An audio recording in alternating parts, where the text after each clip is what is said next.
Je vous invite à reprendre donc dans Marc chapitre 7 à partir du verset 24. Je ne veux pas éviter de parler de ce passage qui peut être si choquant, l'attitude de Jésus par rapport à la femme cananéenne.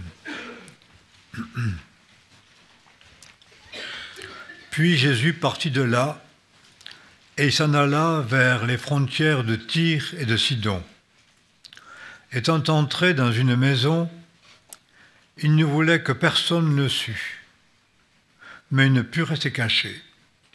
En effet, une femme dont la fille était possédée d'un esprit impur, ayant entendu parler de lui, entra aussitôt et se jeta à ses pieds. Cette femme était grecque, syrophénicienne de nation, et elle le suppliait de chasser le démon hors de sa fille. Jésus lui dit « Laisse d'abord les enfants se rassasier, car il ne convient pas de prendre le pain des enfants pour le jeter aux petits chiens. » Mais elle répondit « Assurément, Seigneur, pourtant, les petits chiens mangent sous la table quelques miettes des enfants. » Alors il lui dit « À cause de cette parole, va.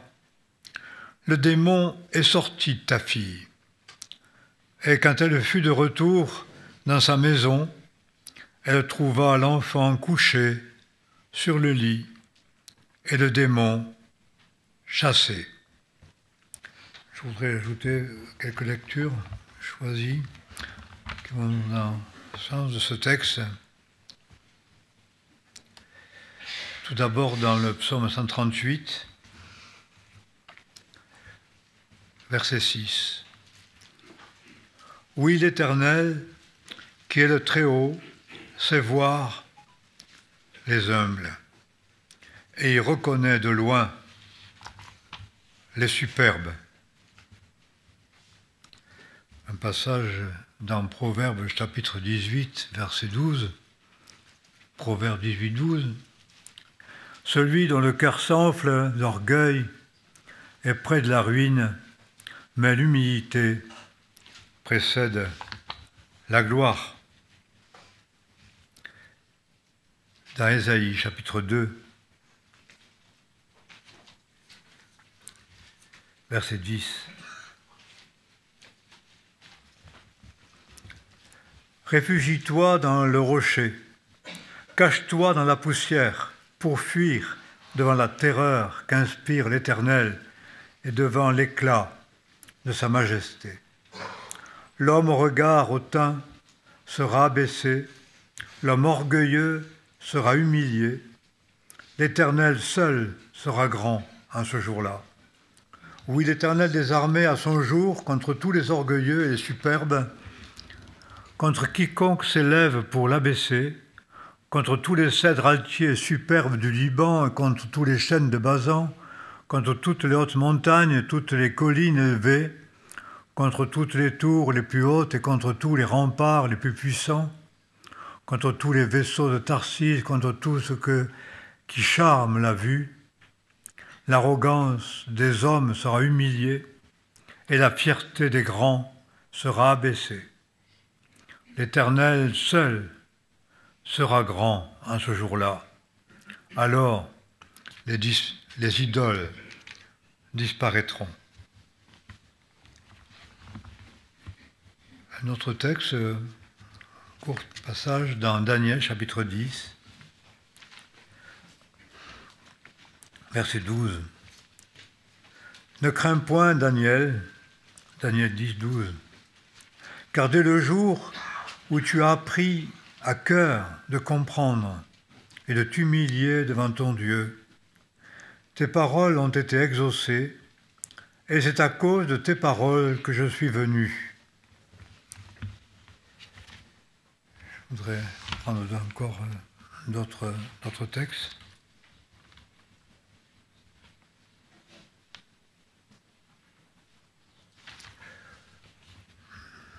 Je ne vais pas tous les lire parce que ça ne serait trop long. Je voudrais quand même lire un texte de Jacques, puis de Pierre, donc Jacques 4.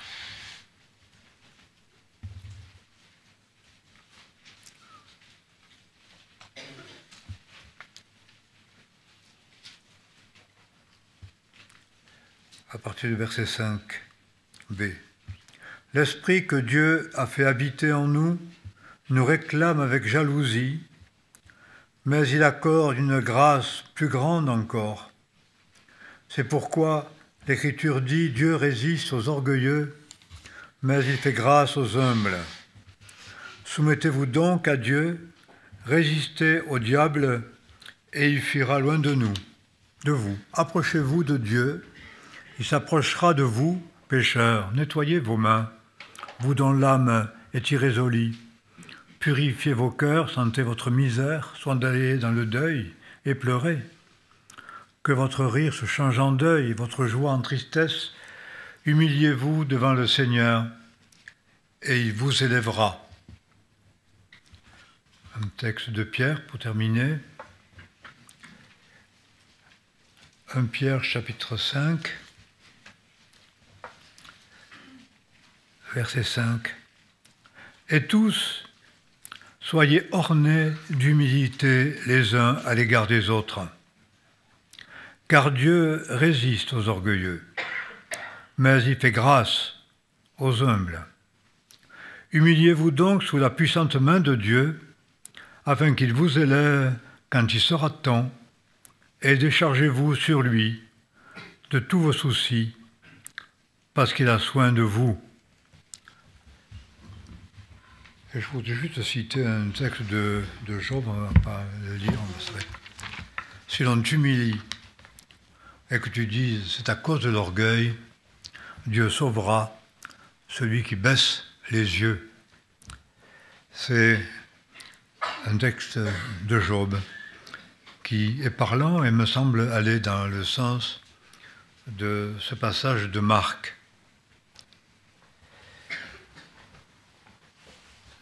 Je trouve ce texte très choquant parce que c'est un texte raciste. Et c'est une étrange manière qu'a Seigneur Jésus de parler à une femme qui souffre de plus, qui souffre comme une mère peut souffrir si elle voit son enfant possédé. Je pense que peut-être les pères ne le sentent pas de la même manière, mais une mère qui a une fille possédée est une femme dans une extrême souffrance. Et c'est cette souffrance qui l'a conduit à tenter, on peut dire la chance, de pénétrer dans une maison où elle n'était pas admise parce que c'était une étrangère. Et on sait quelle attitude était l'attitude des Juifs vis-à-vis des étrangers, surtout dans une période d'occupation, etc., de troubles au niveau politique. Elle pénètre la maison, elle se jette aux pieds de Jésus, bien que Jésus ait souhaité ne pas être vu. Et c'est elle qui finalement va ameuter la foule. Et dans son désespoir, se jetant aux pieds, déjà attitude d'humilité, elle supplie le Seigneur de chasser le démon. Elle reconnaît par là qui est le Seigneur, mais elle va s'abaisser jusqu'à se mettre à genoux devant les gens et aux pieds de Jésus. Certes, ces choses pouvaient peut-être se faire davantage à l'époque qu'aujourd'hui, parce qu'il y a beaucoup plus de dignité, et puis les robes sont si courtes que se jeter à genoux au pied d'un homme, c'est pas tellement, je dirais, une attitude féminine très exaltante, et ça peut être indécent. Enfin, si on essaie de replacer, de se placer dans une situation aujourd'hui, c'est une scène très particulière. Cette femme est humiliée, elle est dans la douleur profonde de voir son enfant faire des cris épouvantables, secoué par le démon. Il ne faisait pas de doute pour elle que c'était un démon, puisqu'elle demande la délivrance, et la réaction de Jésus est choquante. En tout cas, aujourd'hui, il pourrait être accusé donc, de xénophobie, de racisme, et quiconque porterait plainte pourrait lui faire un procès. Ça ne va pas du tout dans le sens de ce qu'on dit de Jésus. de sa douceur, de son amour pour les pécheurs et aussi pour les païens, puisqu'il est venu aussi annoncer le salut aux païens, on le sait. La preuve, c'est que cette femme cananéenne, de même que le centenier, qui était en plus de ça un centenier chef d'armée occupant le pays, va connaître des guérisons et des délivrances spectaculaires. Donc déjà, le Seigneur met en avant cette rédemption qu'il va accorder à quiconque croit, juif ou païen. Mais pour le moment, la chose n'est pas faite. Et il n'était pas décent pour une étrangère, qui ne devait pas être n'importe qui quand même, parce qu'elle avait voyagé beaucoup, elle était syrophénicienne, grecque, enfin, etc. Donc, elle faisait partie, je dirais, de l'élite qui voyageait à l'époque, qui accepte cette attitude d'humilité et qui va être reçue comme on ne peut pas être reçu.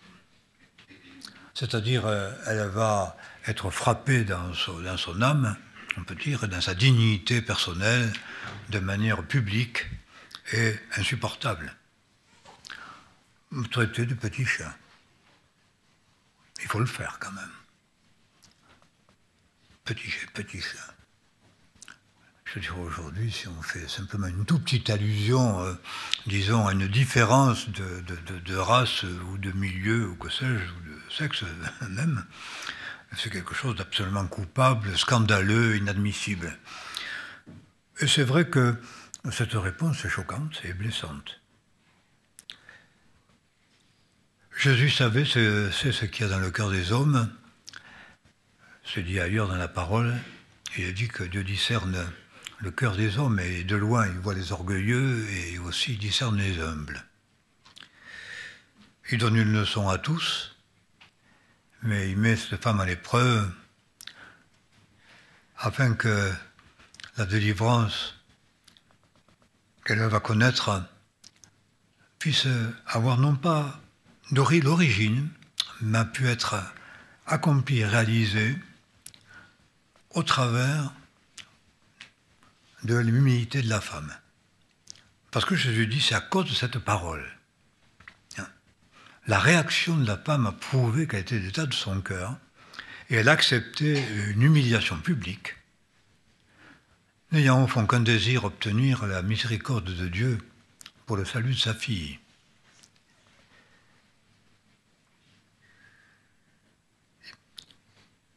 À cause de cette parole, ta fille est délivrée. Donc à cause de quelle parole? Une parole d'humilité, d'humiliation, inattendue. Il n'est pas juste que les petits chiens mangent les miettes à table,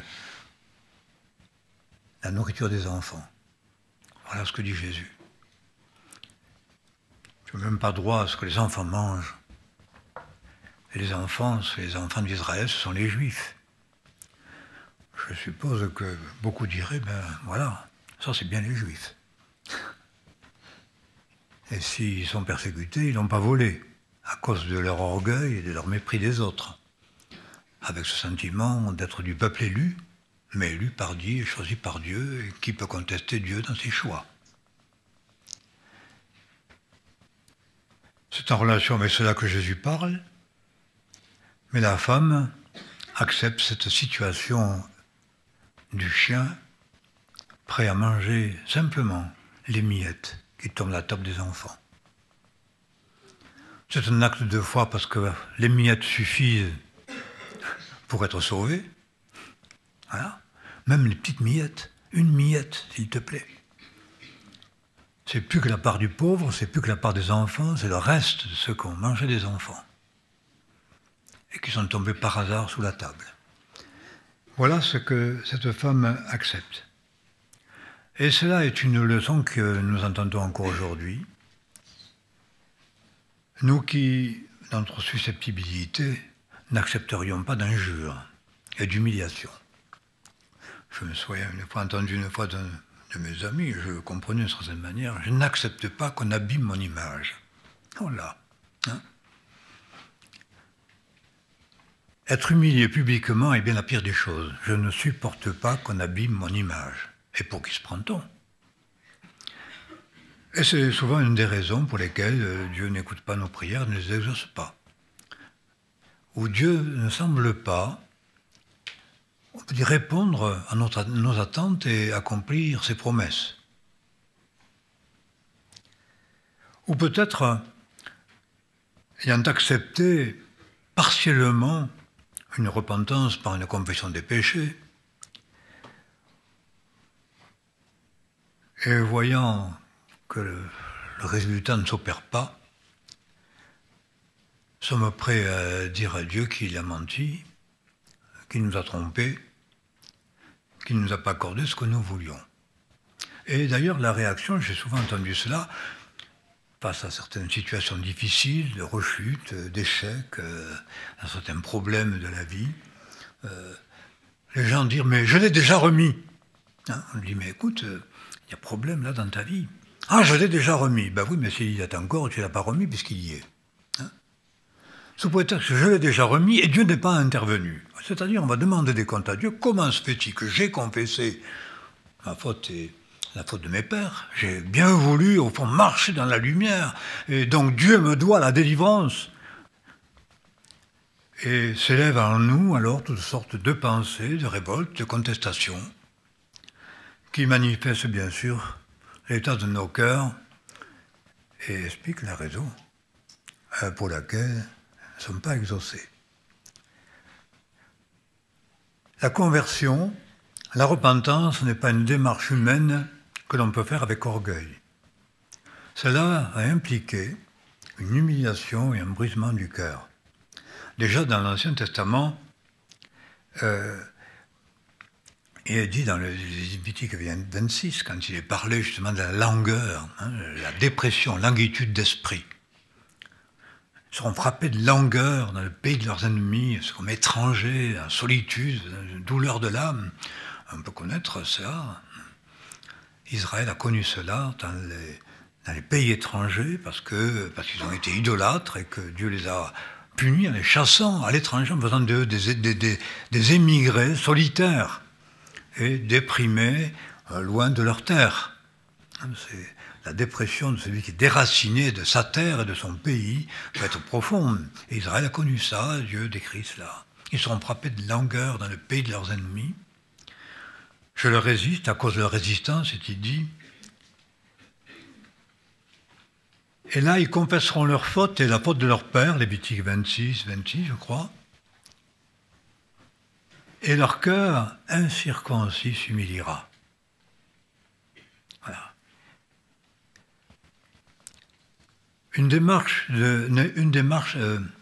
La femme n'a pas fait une démarche vis-à-vis de Jésus. Elle s'est agenouillée à ses pieds dans la supplication. Et elle a accepté l'offense. L'offense qui touche dans les domaines, je dirais, les plus profonds de l'être, la question raciale, par exemple, être traité, que quelqu'un d'un certain peuple soit traité de chien par un autre, soit rabaissé, je veux dire, au plus bas niveau qu'on puisse imaginer, parce que dehors les chiens, mais en Israël, traiter quelqu'un de chien, c'est l'insulte, une des insultes suprêmes. Et elle va l'accepter, Jésus connaît son cœur, et voulait donner aussi une leçon d'humilité, je pense, aux Juifs qui étaient là. Voilà ce que cette étrangère va dire. Et à cause de cela, elle va être bénie et délivrée elle aussi. Je pense que cela met en évidence toutes les formes, je dirais, d'orgueil les plus profondes que nous pouvons éprouver, et sans nous rendre compte, parce que cela touche à, je dirais, une dignité, je dirais, normale, qu'il est juste de réclamer, voire d'exiger des autres, et peut-être aussi de Dieu. Ce qui s'élève vers Dieu, et qui doit être abaissé. Cette attitude de faire des démarches envers Dieu, je dirais pour essayer, pour voir, mais sans courber ni le genou ni le front, et surtout pas nos cœurs. Le cœur ne s'humilie pas, parce que le cœur est orgueilleux, et la Bible dit, c'est certainement un des péchés les pires, l'orgueil. Nous pensons souvent que ce sont les péchés, je dirais, sexuels, etc., mais tout. L'injustice, l'orgueil d'Israël témoignent contre lui, la Bible dit. Et Dieu résiste à celui qui est orgueilleux. Il va résister à la prière et à la demande de l'orgueilleux, celui qui vient avec lui, avec ce cœur, je dirais, altier, ce cœur hautain, ces gens fantastiques. Il y a un terme qui est dans Ésaïe qui m'a frappé. Les superbes, voilà, les superbes. Aujourd'hui, chacun veut rester avec sa superbe. Et Dieu a horreur de la superbe. Et je crois qu'il y a un grand danger chez nous, surtout, je crois pas en faire un dada, mais avec Internet, mais cette manière de se mettre en scène sans cesse, de se montrer, sous prétexte d'eux, avec orgueil et avec ses airs superbes. Voilà. On est vu et on se montre superbe. C'est quand même délicat pour les chrétiens. Parce que Dieu, il abaisse les superbes. Et celui qui est superbe, et qui par-dessus le marché se montre superbe, et va se complaire, parce que pour se montrer et être vu par tout le monde, il faut quand même être sûr de lui. Et sans faire allusion à ce que le futur maire de Paris a vécu. Il devait être aussi sûr de lui. Mais sans aller jusque-là, c'est ce goût d'être vu et se montrer ainsi, avec ses succès, ses ambitions, son image, bien cultivée, bien, hein, parce que même si aujourd'hui on a une tenue négligée, c'est un négligé très étudié qui bien souvent coûte cher. Hein, ce négligé qui coûte cher, très étudié, avec lequel on se montre avec orgueil. Parce qu'on ne se montre pas sans orgueil. Et ce qui nous anime là, et qui nous motive, est quelque chose qui ne peut se mélanger à la prière, au culte qu'on doit rendre à Dieu, et au service chrétien.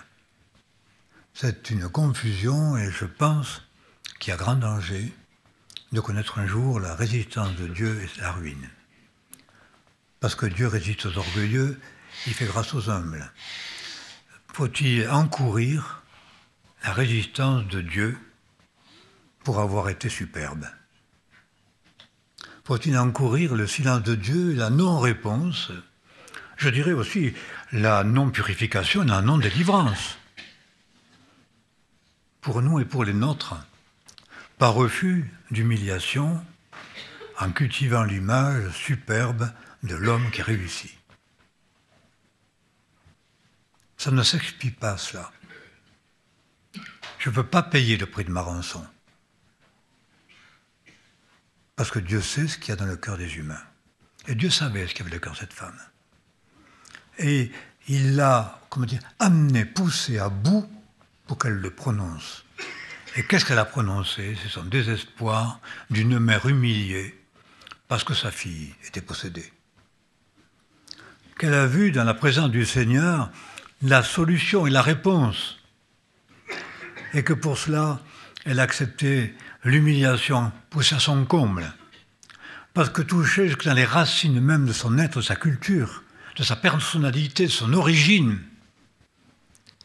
méprisée pour son origine, méprisée pour sa race. Nous avons tellement de peine à accepter le moindre mépris avec nos susceptibilités extraordinaires, de sorte qu'aujourd'hui, il faut prendre beaucoup de gants pour dire la moindre vérité à quelqu'un, car on risque fort, même quand on est pasteur et qu'on a de l'expérience, d'avoir en face une sorte de refus élevé et de distance prise, tout simplement parce qu'on ne veut pas craquer, parce qu'on ne veut pas pleurer, parce qu'on ne veut pas être humilié, parce qu'au fond, on veut bien demander, on demande une fois, mais on ne supplie pas. Moi, supplier, ah non, quand même. Et je sais même que certaines personnes ont osé dire, mais Dieu est bien orgueilleux de demander l'humiliation. Voyez-vous ça? Un homme orgueilleux qui pousse l'orgueil jusqu'au point de contester à Dieu le droit d'attendre de ses créatures qu'elle plie les genoux devant, qu'elle se courbe, qu'elle s'humilie et qu'elle l'appelle au secours.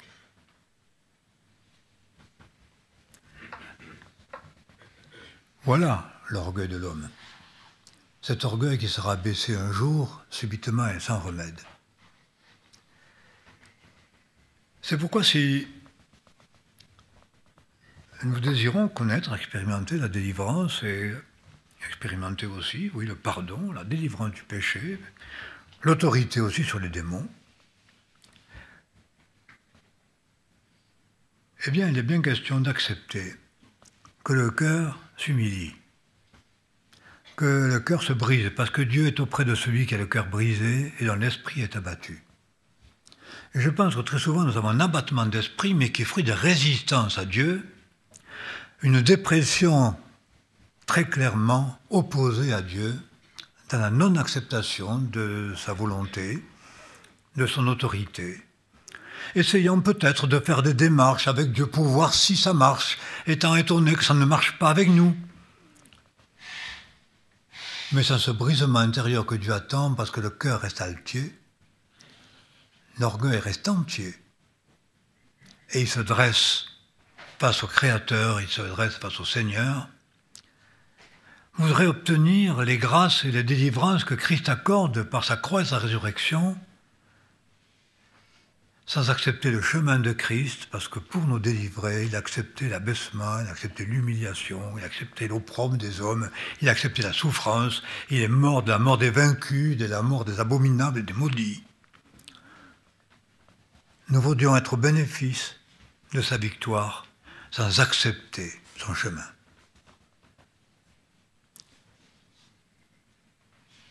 L'orgueil de l'homme est en opposition à Dieu, s'élève contre lui, et Dieu résiste à l'orgueilleux. On ne confesse pas donc ses péchés, on ne se repent pas comme faisant une démarche envers Dieu pour obtenir ce qu'on désire, enfin la paix, enfin le bonheur, enfin la délivrance, etc. Enfin, oui, être béni. Ce n'est pas une démarche. C'est une attitude envers Dieu de cœur qui est dans l'abattement, dans le brisement, dans le désespoir même quant à soi-même, l'honte et l'humiliation du péché.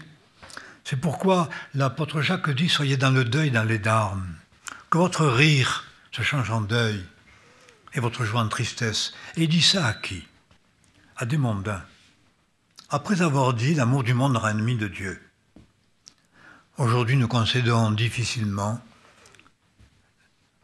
de renoncer à cet amour mondain qui nous anime et qui occupe toute notre vie et toutes nos préoccupations. Et de dire je chéris l'Esprit Saint avec jalousie. Et c'est alors que dans la parole, Jacques nous dit, mais puisque Dieu résiste orgueilleux et qui fait grâce aux humbles, il dit alors humiliez-vous sous la puissante main de Dieu. Soyez dans le larme, dans le deuil, pleurez. Nous ne sommes plus dans la démarche, là. Nous nous laissons contraindre à nous abaisser devant Dieu pour lui rendre gloire. Parce que Dieu ne partage pas sa gloire avec un autre et ne donne pas son honneur aux idoles. J'ai été très frappé en lisant Ésaïe, lorsqu'il est question de cette humiliation. Et Dieu dit tout simplement, alors les idoles disparaîtront. Je pense souvent que dans notre milieu, en tout cas dans la mission de Timothée, on parle beaucoup des idoles. Et on voit dans l'idolâtrie de nos ancêtres, et notre idolâtrie peut-être la source de beaucoup de malheurs, parce que la Bible le décrit ainsi.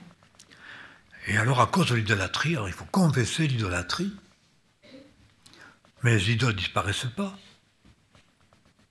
Parce que je ne m'humilie pas. Les idoles vont disparaître d'elles-mêmes dans la vie de celui qui accepte d'être contrit et brisé en son esprit devant Dieu. et qui va accepter de s'humilier, qui va même accepter qu'on l'humilie. Voilà. Accepter qu'on l'humilie. Je ne permets pas qu'on abîme mon image. Je n'accepte pas qu'on m'humilie.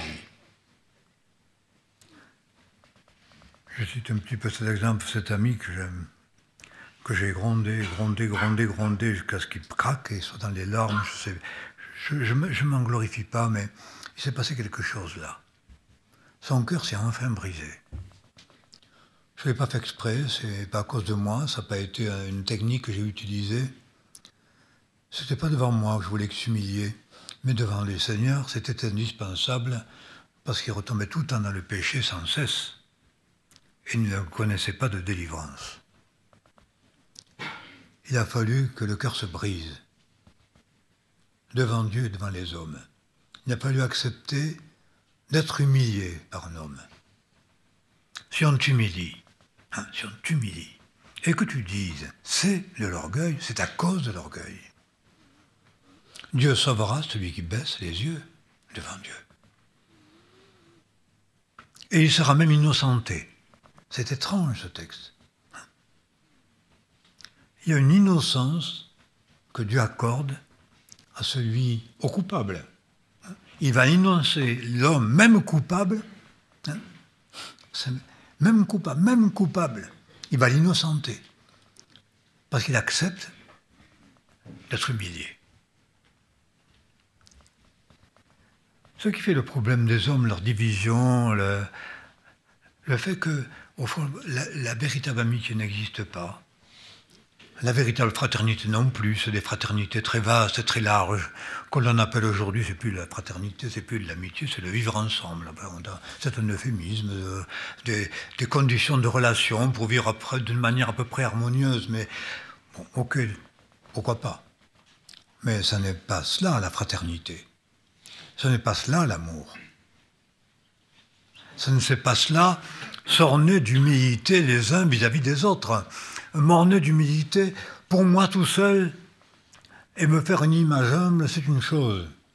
Mais être orné d'humilité à l'égard de l'autre. Donc, laisser à l'autre libre cours d'être plus grand que moi, plus fort que moi, au-dessus de moi, de me donner des ordres, de vouloir prendre ma place, de peut-être me blesser ou me vexer sans le vouloir, et sans regimber et réclamer une justification. Que d'amertume, que de jalousie, que de disputes, que de jugement.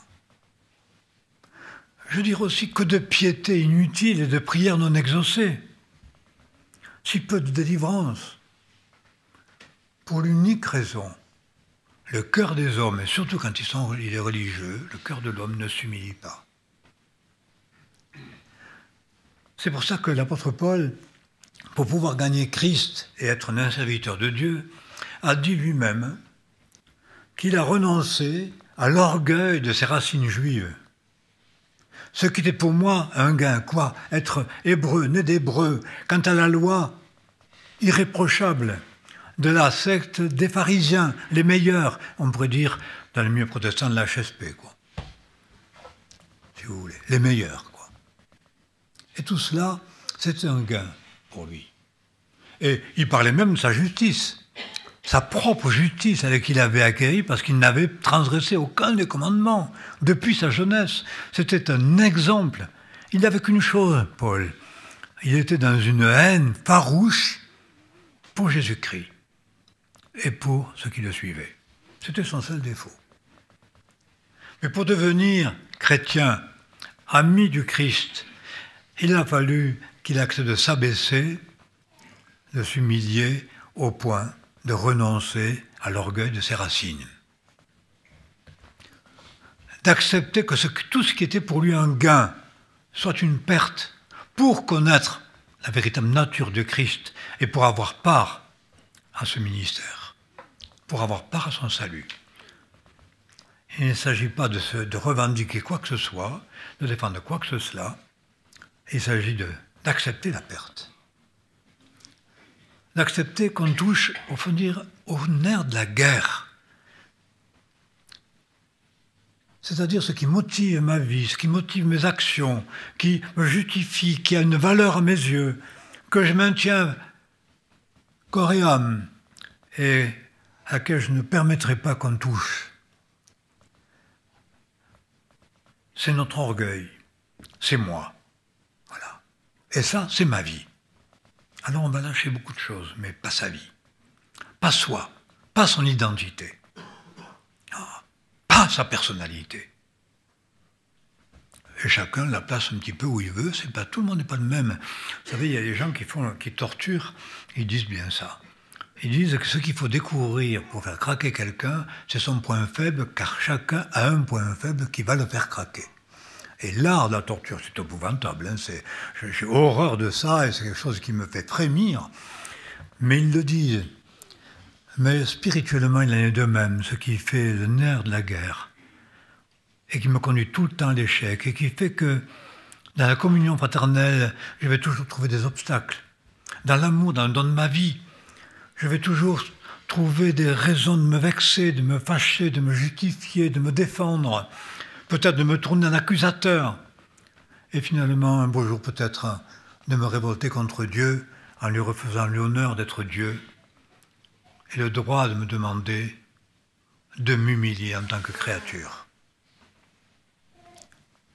Parce que même la conscience de nombreux péchés et de nombreuses misères fait qu'on peut être encore fier de ses méfaits.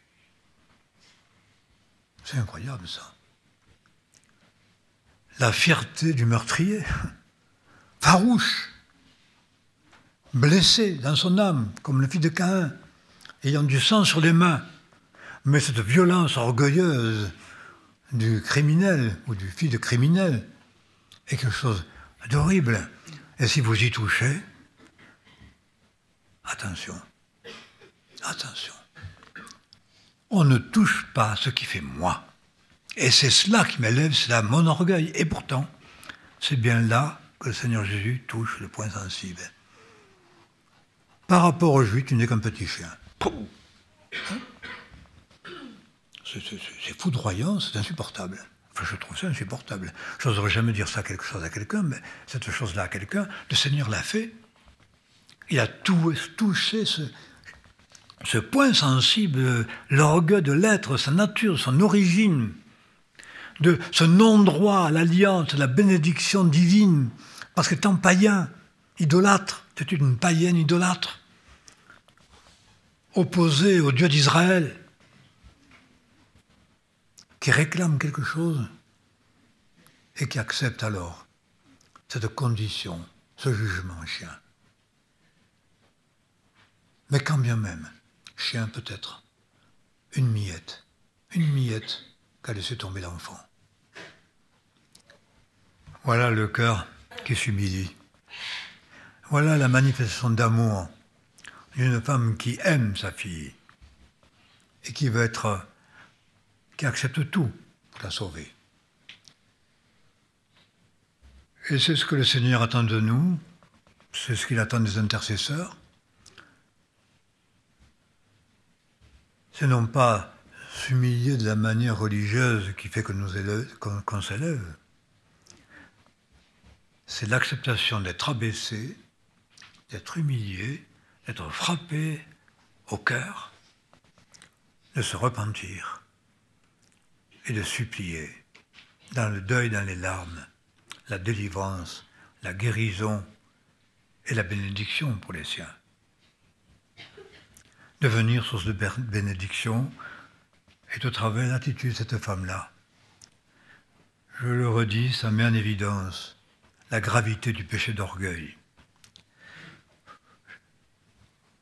J'étais élevé par un père qui m'a humilié souvent pour que je ne sois pas orgueilleux.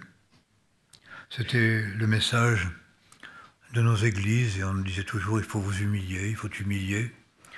J'ai eu très peur de l'orgueil, je ne suis pas devenu humble.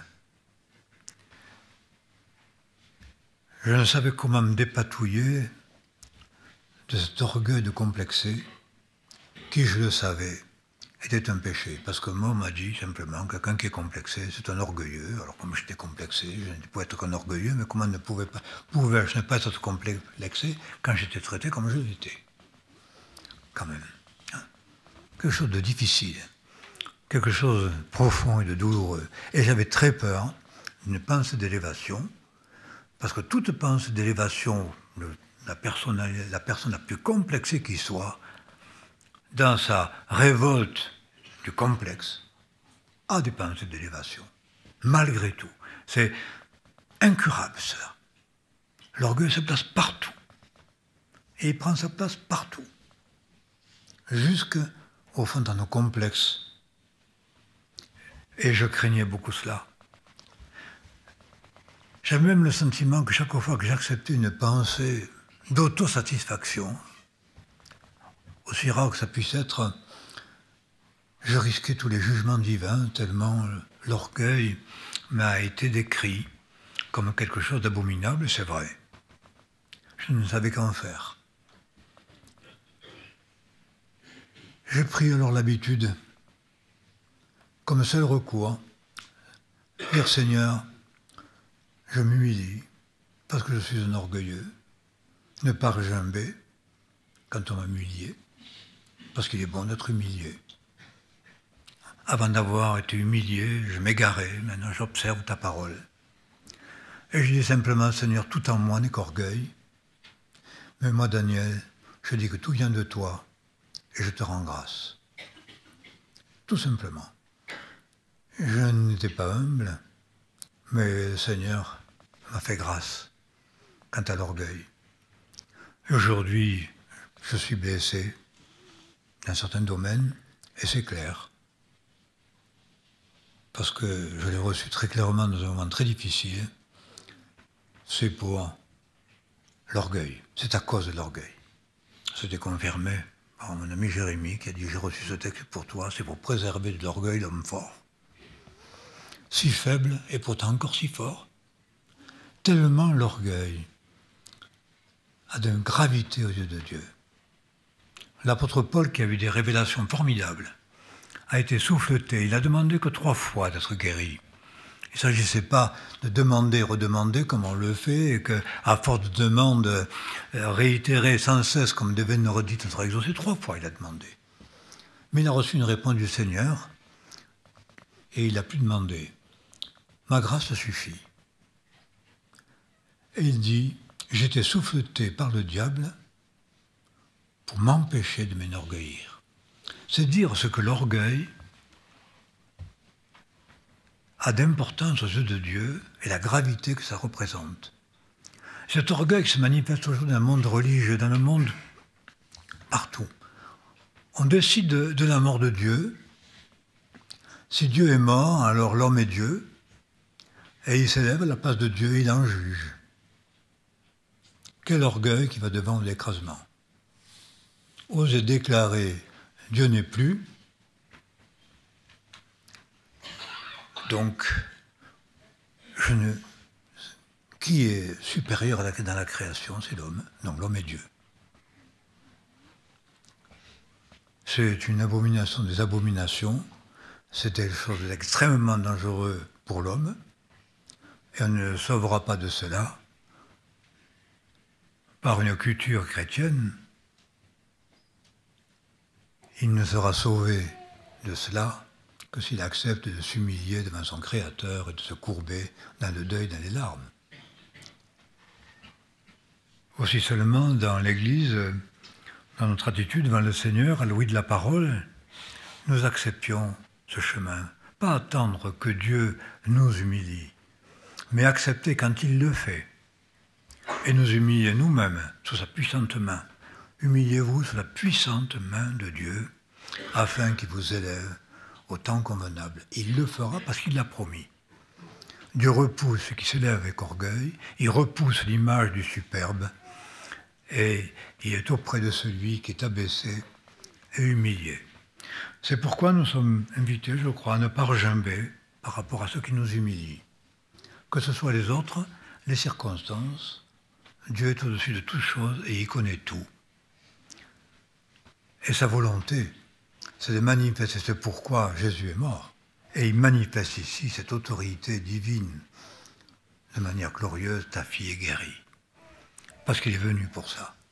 Il est venu pour proclamer la délivrance aux malheureux, pour proclamer une grâce de la part de l'Éternel. Et c'est quand la force du peuple saint sera abaissée que le peuple saint sera sauvé. Ils reconnaîtront celui qu'ils ont percé et ils le glorifieront. Voilà le plan de Dieu pour nous déjà, pour son peuple et pour l'humanité. C'est au travers de l'humiliation, du brisement, du renoncement à l'orgueil que se trouvera la délivrance. C'est ce que nous sommes invités à accepter. Nous ne pouvons pas le faire pour personne ni contraindre personne, mais simplement en apprendre le chemin et l'accepter pour nous et pour nos enfants et pour ce que le Seigneur nous donne à aimer. Alors de cela, je crois pouvoir dire, pour terminer, naît une vraie amitié fraternelle, une vraie fraternité. C'est l'état d'esprit du chrétien, c'est l'état d'esprit du peuple de Dieu. Les petits sont élevés et le hautain est abaissé. Nous prions. Seigneur, ta parole met bien devant nous cette horreur de l'orgueil. Et c'est pourquoi, malgré tout, malgré la douleur que ça représente, c'est une grâce d'être humilié, parce que tu nous circoncises, tu nous traites comme des fils, pour que ce qui en nous peut s'élever soit abaissé, et que tu puisses manifester cette grâce et cette miséricorde aux humbles, à ceux que tu as humiliés et qui sont laissés humilier. Tu sais que peut-être dans nos vies, il y a eu beaucoup de démarches pour obtenir, mais sans accepter l'humiliation qui t'honore et qui te glorifie. Nous, Seigneur, la grâce de paroles de repentance, d'humiliation, dans la foi, dans la reconnaissance de ton autorité et de ton amour, afin de m'être placé au bénéfice de cette chose merveilleuse de ta parole qui sauve, qui délivre, qui guérit, afin de pouvoir être aussi des messagers de ton amour. Jusque dans l'humiliation envers cette femme, ton amour s'est manifesté, et ta puissance de guérison et de délivrance aussi. Tu es Seigneur, et ce que tu fais est bien, et nous t'adorons. Amen.